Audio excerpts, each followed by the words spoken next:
Prithviraj, director by Shaam Basheer. சரி, okay. இந்த படத்துடைய கதை எப்படி ஆரம்பிக்குது? ஒரு பேங்க்ல வேலை பார்க்குற ஒருத்தர், ஸோ அந்த பேங்க்ல வந்து கொள்ளையடிக்கிறதுக்காக ஒரு கும்பல் வருது. ஒரு 17 கோடி ரூபாயை வந்து அங்கே வந்து அடிச்சுட்டு போயிடுறாங்க. ஸோ அடிச்சுட்டு போகிற பணம் யாருக்கிட்ட இருக்குது, எங்கே போகுது அப்படிங்கிற ஒரு பிளான். ஸோ இதை கண்டுபிடிக்கிறதா இந்த சப்ஜெக்டுடைய வேலை, போலீஸோடைய வேலை.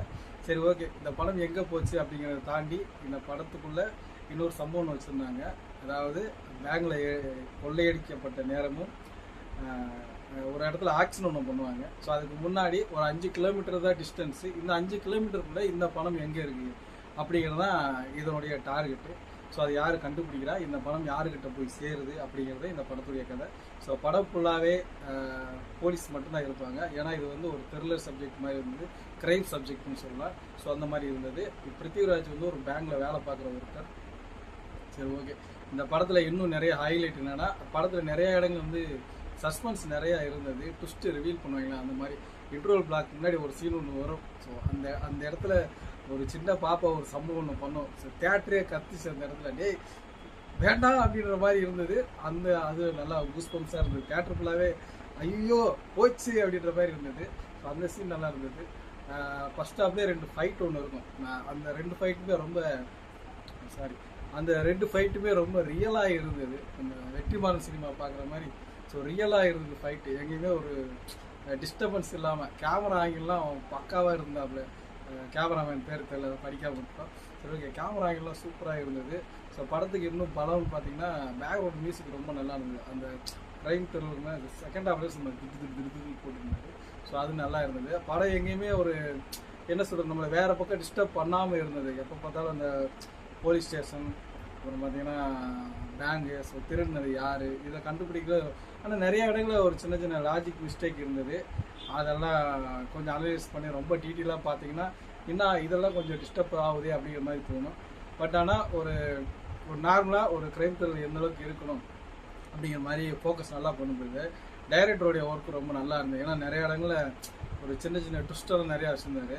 ஸோ அது ரொம்ப நல்லா இருந்தது. ஒரு 4-5 ட்விஸ்ட்டு இருக்கும். ஆமாம், அதுதான் படத்தில் ரொம்ப ஹைலைட்டே வரும். ரொம்ப என்னடா நடக்க போகுதுன்னு நம்ம எதிர்பார்த்துட்டு இருப்போம். பட் நம்ம நினைக்கிறது ஒன்று இருக்கும், அங்கே வேறு மாதிரியான ஒரு ஸ்க்ரீன் பிளே இருக்கும். ஸோ அது ரொம்ப நல்லா இருந்தது. ஸோ படத்துக்கு இன்னும் ரொம்ப பலன்னு சொன்னால் பிருத்திவிராஜோடைய ஆக்டிங், அந்த மௌனம், என்ன சொல்கிறது, ஒரு திருடன் எந்த அளவுக்கு அமைதியாக இருக்கணும் அப்படிங்கிற மாதிரி கதையை சொன்ன மாதிரி ஆயிடுச்சு. அப்படிலாம் ஒன்றும் இல்லை. அந்த அமைதி ரொம்பவே எல்லா இடங்களையும் அதை அப்படியே ஃபாலோ பண்ண மாதிரி இருந்தது. ரொம்பவே அமைதியாக சைலண்ட்டாக இருந்தது. நம்ம துல்கருடைய படம் பார்த்துருப்போம். ஸோ அது இன்னும் வேற லெவல் இருந்தது. ஸோ அதே ஒரு ட்ரெயினில் தான் பிளான் பண்ணியிருப்பாங்கன்னு நினச்சோம். பட் ஆனால் அப்படி கிடையாது. இதனால அதே பிளானில் போகிற மாதிரி இருந்தது. அப்படி கிடையாது. இது வேற ஒரு ஜானலில் போகுது. ஸோ ஃபைனலாக இந்த 17 கோடி ரூபாய் யாருக்கிட்ட இருக்குது, 17 கோடி ரூபாய் என்ன ஆச்சு, இதை எடுத்தது யார் அப்படிங்கிறத கண்டுபிடிக்கிறது தான் இந்த படத்துடைய ஸ்க்ரீன் பிளே. அது ரொம்ப இன்ட்ரெஸ்டிங்காக சொல்லியிருந்தார். ஸோ படம் கொஞ்சம் என்ன சொல்கிறது, 2.5 மணி நேரத்துக்கு மேலே இருக்கும். இது ரொம்ப கொஞ்சம் லென்த்தியாக இருந்த மாதிரி இருந்தது. செகண்ட் ஹாஃபில் அந்த ஃபைட் சீன் மட்டும் கொஞ்சம் குறைச்சிருந்தா இன்னும் நல்லா இருந்தது. ஏன்னா ரொம்ப நேரமாக அடிச்சுக்கிட்டே இருப்பாங்க. ஒரு 15 நிமிஷமாக சண்டை போகிற மாதிரி ஒரு ஃபீலாக இருந்தது. ஏன்னா திரும்ப முடிஞ்சிருச்சுன்னு நினைப்போம், மறுபடியும் ஃபைட் தொடரும். ஸோ அது கொஞ்சம் டிஸ்டர்பாக இருந்தது. ரொம்ப லாங்காக இருந்தது. அப்புறம் பார்த்தீங்கன்னா வேறு ஓகே, ஒரு மலையாள ஃபிலிம் எப்பயுமே அந்த ஒரு சின்ன ஒரு கண்டென்ட்டுக்குள்ளே மட்டுமே பேஸ் பண்ணி போகிற மாதிரியான ஒரு படம். அதிலே ஒரே ஒரு கண்டென்ட் தான், இந்த 17 கோடி ரூபாய் எங்கே போச்சு அப்படி மட்டுமே வச்சு ஒரு படம் பண்ணியிருப்பாங்க.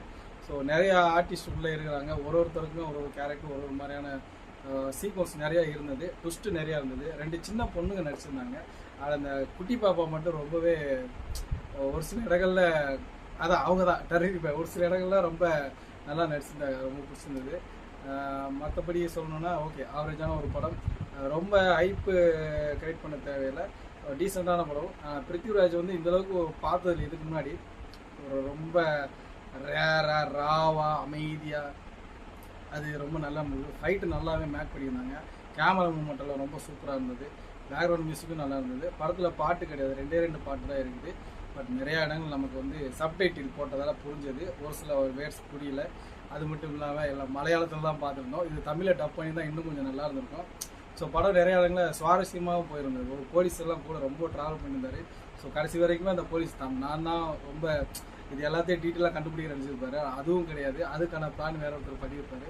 ஸோ எல்லாமே ஒரே ஒரு மனுஷன் மட்டும் பிளான் பண்ணி அந்த 17 கோடி ரூபாய் அடிச்சிருப்பாங்க. ஸோ அந்த விரிவாக்கம் இன்னும் கொஞ்சம் ஸ்க்ரீன் பிளேல கொடுத்துருந்தா இன்னும் படம் ஹைலைட்டாக இருந்திருக்கும். அந்த சீக்வன்ஸ் சொல்லலை. ஏன்னா ஃபஸ்ட்டு எடுத்துகிட்டு வந்த 17 கோடி ரூபாய் ஓகே ட்ராவல் ஆகி போயிடுது. நெக்ஸ்ட்டு அந்த 3 பேர் ஆக்சிடென்ட் ஆயிடுவாங்க. அந்த ஆக்சிடென்ட்டுக்கு உண்டான ஆள் யார் அப்படின்னு சொல்ல கிடையாது.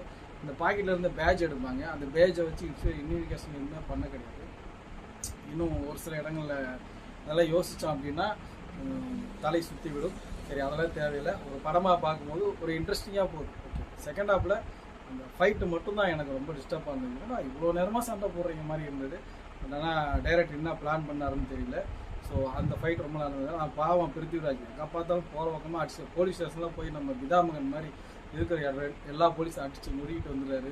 இவ்வளோ பிரச்சனைக்கு மத்தியில் நம்மளுடைய ஃபேமிலியை போய் விட்டுறக்கூடாது அப்படிங்கிற மாதிரி ஒரு சீக்வன்ஸ் வச்சுருக்காரு. ஸோ அதுவும் நல்லா இருந்தது.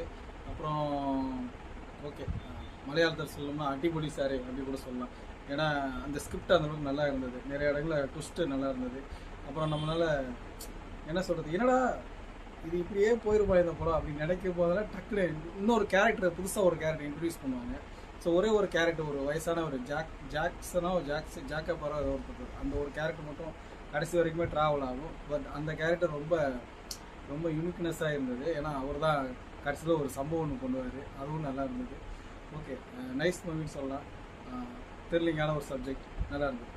சைலண்ட்டாக இருக்கிற ஒரு ஹீரோ எப்படி ஒரு இடத்துலையும் தன்னை ஆக்ரோஷமாக மாற்றிக்கிறான் அப்படிங்கிறது வந்து க்ரைம் ஸ்டோரி தான். ரொம்ப டீசெண்டாகவும் இருந்தது. எதுவும் தேவையில்லாத சீக்வன்ஸ் அந்த மாதிரிலாம் எதுவும் இல்லை. கதையை ரொம்ப நல்லாவும் இருந்தது.